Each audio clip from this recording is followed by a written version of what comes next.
กราบทักทายสบายดีพี่น้องทุกคนเนาะมื้อนี้ก็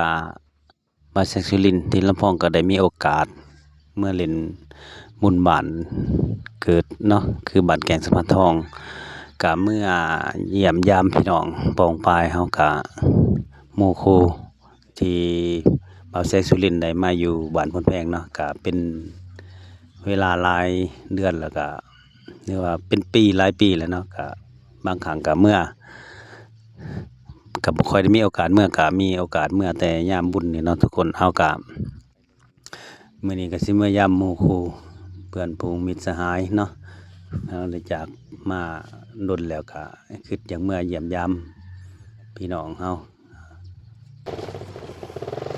ตอนนี้ก็เราแสงสุรินทร์ที่ลำพองก็กำลังขี่รถจักรออกจากบ้านไปสู่ทางดำตั้งแต่พุนแพงหาทางดำนี่ก็ประมาณ4กิโลเมตรเนาะคือบัตรฐาน2ตอนนี้กำลังมุ่งหน้าไปว่าเรื่องบุญนี่ก็หาวอยู่ได้เนาะพี่น้องเพื่อสิได้เมื่อสร้างสรรค์บรรยากาศในงานบุญมันก็บ้านประเพณีหนึ่งก็ม่วนเติบอยู่บ้านแก่งสะพานทองของเฮา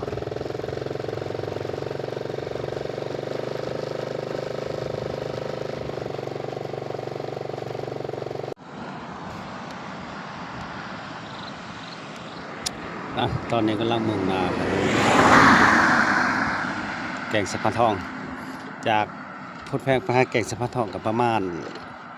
20-30กิโลอยู่เนาะทุกคนก็ใกล้เติบอยู่สมควรอยู่แต่ว่าเฮ็ดจะได้ไปเที่ยวงาน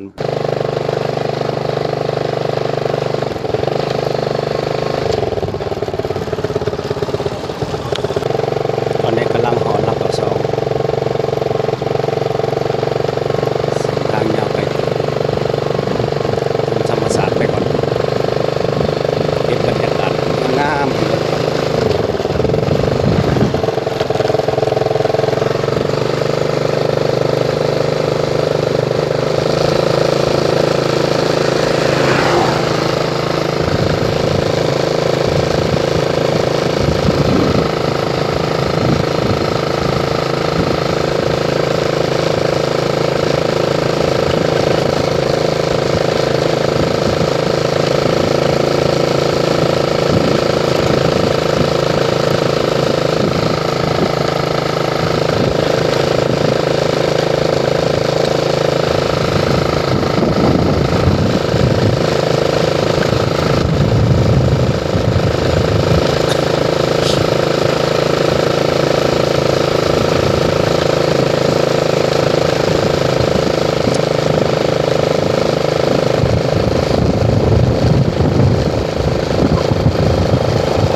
ตอนนี้ก็หอดของแก่งสะพานทองนั่นเองมาหอดก็กินเขาเลยนะกินเขาแล้วผมไม่ได้มองหนาจ้าลังขานจ้ะยางลงไปวัดหล่นแล้วเนาะหายางเลาะเลียนก่อนทีแรกประเพณีบ้านเฮาเลยก็หักไข่โลอีเตานี่นะครับบ่ได้คอยเบิ่งนะผู้ค้านี่ก็ มาเบิ่งตั้งแต่ทีแล้วหมอลำเพิ่นกำลังติดตั้งเวที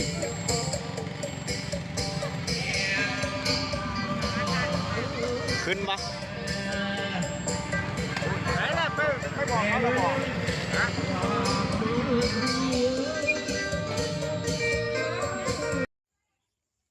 ตอนนี้บ่าวแสงสุรินทร์ก็ได้มาเลาะเบิ่งหมอลำเหลืองคณะเพชรถาวรเนาะเพิ่นกำลังตั้งเวทีอลังการอยู่เอามื้อแรงมาเบิ่งมาชมน้ำกันเพิ่นมาเอา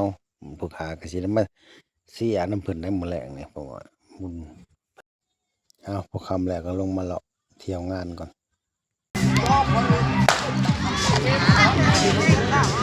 โอ้ยอย่าว่าพ่อใหญ่กูเป็นยิ่งครับพ่อใหญ่เกิดได้สิ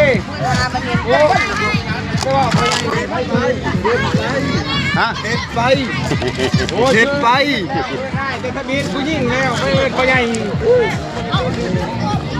เข้าภูมิใจได้เขาภูมิใจบอกพ่อใหญ่ก็ยังยอมลูกยอมหลาน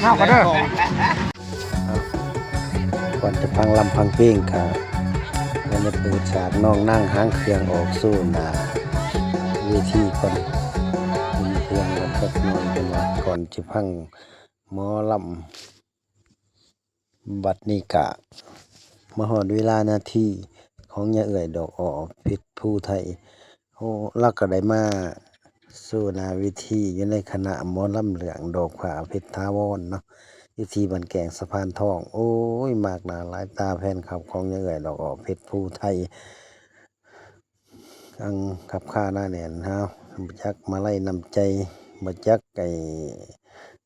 ยังแหละยืนขึ้นไปเอาปากภูมิใจน้ำเพิ่นนี่แหละคนไหนเฮาผมมีสื่อเสียงโด่งดังกะบ่ธรรมดาคนเฮาไผใครก็อยากหูอยากเห็นเนาะพี่น้องเอาท่านผู้ใดนั่งก็เป็นแน่นี่แหละหนึ่งในผู้ขานี่ก็โอ้บ่ดังน้ำเพิ่นดอกแต่ว่าเสียน้ำเพิ่นนี่แหละมันจังดังเอาบ่ธรรมดาได้เสียอาหารน้ำเพิ่นนี่ก็ม่วนคือกันนั่นแหละเอาสุกอยู่ในผามีแต่แดดกับฝนเพิ่นว่าสุขอยู่ในเมืองคนน่ะมีแต่กินกับเที่ยวอ้าวม่วนไปพี่น้องม่วนตอนนี้มีชีวิตม่วนไปเรื่อยๆอ้าวบุญประเพณีบุญประจำปีปีหนึ่งมีเทื่อหนึ่งยาม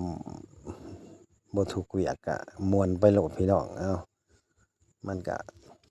บ่มีหยังดอกชีวิตของคนเฮานี่เกิดมามันก็มีแต่ม่วนทั้งนั้นแหละก็ไปคิดด้วยความเศร้ามันก็บ่มีหยังแหละมีแต่ม่วนอย่างเดียวพี่น้องอ้าวคิดเห็นแต่ผู้ขานี่แหล้วบางอ่อนแสงสุรินทร์ถึกเข้ายังน้อยนี่พอบ่ให้ไปบุญเนี่ยก็ห่วยหลอยเพิ่นไปแล้วแหละเพิ่นมักหมอลำพังเพลงเนาะมันก็บ่อดบ่ได้แล้วแหละก็ได้สดถีบห่างแล้วลอยไปกับหมู่พู้นแหล้วหนทางดำทางแดงบ่ได้ว่า